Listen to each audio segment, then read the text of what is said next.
అలాగే బాలకృష్ణ గారు ఆయన హీరోగా అవునండి, మీ డైరెక్షన్లోనే ఫస్ట్ స్టార్ట్ అయింది సినిమా. కరెక్ట్. బయట వాళ్ళ సొంత బ్యానర్ బ్యానర్లు కాకుండా బయట ప్రొడక్షన్స్. అవునండి, డిస్కో కింగ్, అవునండి, అది హిందీ రీమేక్. కరెక్టే. కానీ మీ సినిమా కంటే ముందు సాహసమే జీవితం రిలీజ్ అయింది కదా. ఏదండి? సాహసమే జీవితం. ఇది నాకు కరెక్ట్గా ఐడియా లేదండి అది. అంటే మీ సినిమా కంటే ఒక 6 days 1 week ముందు. ఓకే, నాకు కరెక్ట్గా ఐడియా లేదు అది. యాక్చువల్గా ఏమైందంటే డిస్కో కింగ్ ఒక ప్రొడ్యూసర్ రైట్స్ కొని నా దగ్గరికి వచ్చాడు. సార్ ఇట్లా పిక్చర్ కొన్నానండి హిందీలో, అది తెలుగులో చేద్దామంటే నేనేమన్నానంటే సజెస్ట్ చేసింది బాలకృష్ణ పెడదామండి, యంగ్స్టర్ అతను రామారావు గారి అబ్బాయి, రామారావు గారు ఇప్పుడు ఎట్లాగో చేయట్లేదు కాబట్టి వాళ్ళ అబ్బాయిని పెట్టి చేద్దాం అనంటే, అమ్మో ఆయన సీఎం అయ్యారు సార్, ఆయన అపాయింట్మెంట్ ఎక్కడ దొరుకుతుంది సార్, నా వల్ల కాదు సార్ అంటే, నువ్వు ఎందుకు వరి అవుతావు, అపాయింట్మెంట్ నేనే తెచ్చుకుంటాను, హీరో డేట్స్ కూడా నేనే తీసుకొస్తాను అంటే, మీరే తీసుకురాగలిగితే వెళ్ళండి గుడ్ అండి, దానికి ఏముంది అని అంటే, అప్పుడు మళ్ళీ నేను చెన్నై నుంచి మా ఫాదర్కి ఫోన్ చేసి రామారావు గారు అపాయింట్మెంట్ చేసి నేను వెళ్ళాను అనమాట.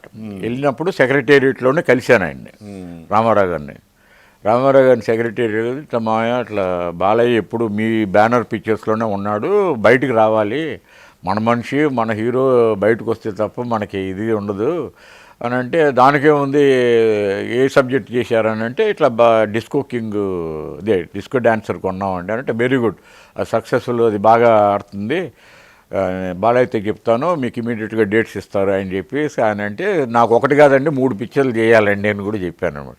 అన్నీ చేస్తాడు, మీతోనే చేస్తాడు అని కూడా ఆయన అన్నారు. సో అదే ప్రకారం 3 చేసామన్నమాట. అన్ఫార్చునేట్గా 3 పిక్చర్లు అయిన తర్వాత 4వది నేను చేయాల్సింది జగపతి ఆర్ట్స్ వాళ్ళది, నాగేశ్వరరావు గారు బాలకృష్ణతో చేయాల్సిన సబ్జెక్టు. ఓకే, భార్యాభర్తల బంధం. అదే బంగారు ఏదో ఉందనుకుంటండి, ఏదో పిక్చరు, నాగేశ్వరరావు గారు బాలకృష్ణ కాంబినేషన్తో నేను డైరెక్టర్గా జగపతి ఆర్ట్స్లో బుక్ చేసుకున్నారు నన్ను. అన్ఫార్చునేట్ థింగ్ ఏమైందంటే, ఫాదర్కి రామారావు గారికి మధ్యన ఒక మిస్అండర్స్టాండింగ్ క్రియేట్ అయింది. ఆ మిస్అండర్స్టాండింగ్తో ఏమైందంటే, ఫాదర్ సెపరేట్ అయిపోయారు.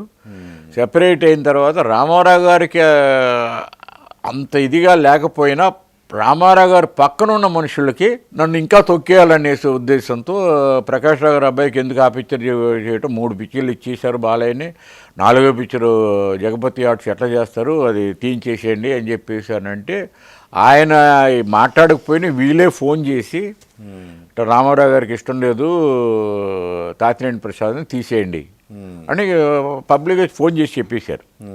అయితే రాజేంద్ర ప్రసాద్ గారు కొంచెం షాక్ అయ్యారు, నన్ను పిలిచారనమాట.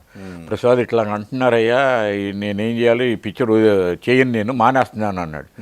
నేనేమన్నానంటే, మీరు మానేయటం ఏంటండి, ఇంత పెద్ద బ్యానరు, మీరు డైరెక్టరే కదా, దసరా బుల్లోడు ఇవన్నీ చేశారు, మీరే చేయండి సార్, నేనేం ఫీల్ గాను, నా బ్యాడ్ లక్ అనుకుంటాను, it's only my bad luck అండి, మీరేమ ఇది అవ్వకండి అని చెప్పేసి, ఆ పిక్చరు ఆయన వద్దు నేను చేయను అన్నా కూడా మీరే చెయ్యాలని చెప్పి వచ్చేసాను అనమాట.